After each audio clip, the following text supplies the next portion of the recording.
From hearing the state controller, the city controller, your own sense about where all this is going to end, either of you. Where's it going to end? As I was saying before, this year is probably not going to be the end. Things may get even harder next year. I talked about the federal stimulus before.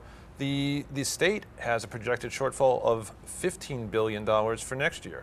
It's $9 billion this year, and they're struggling over that. Where that leads us, and where the potential for further cuts in state aid for the city, whether for education, for summer jobs for youth, or for other programs, remains to be seen. It depends what happens to the economy, what happens to a variety of other factors that all influence this. But at least in the near term, we've got to be looking at a tough couple of years, even as the economy may start to pick up. Well, that's an issue, but let me ask Geri a question here. How much might these budget cuts, as we at least likely dimension, likely to set back whatever progress has been made in the New York City public schools over the last 4 or 5 years? I think it's substantial, David, and I think that that's the frightening part of it, because the way the budget cuts are getting handled are not being done in a systematic way to try to preserve the principles of equity.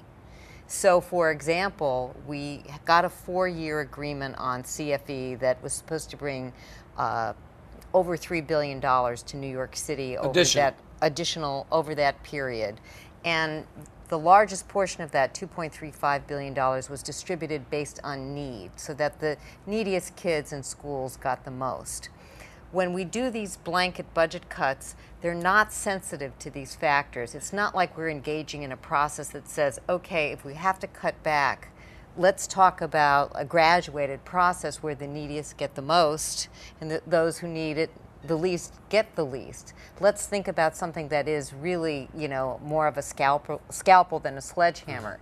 So we're very concerned about the way the process is unfolding, and I think Doug's right. It's only going to get worse because we won't have stimulus money next year unless, and there is, a jobs bill going around Congress with an effort to do more of a teacher bailout, because this, of course, is not exclusively hitting New York State, but this whole issue of the layoff of teachers is affecting us nationwide. I do want to pick up on something John Liu said, which is that, when you talk about the pain, are we really going to lose Wall Street bankers from New York City? I think they enjoy living in Manhattan. There's really, they need to go to Broadway shows and live in their big penthouses. There's a lot to be said for living in the Big Apple, that's for sure. Exactly, and there really is no evidence when taxes have been raised that there is like millionaire, billionaire flight from New York City.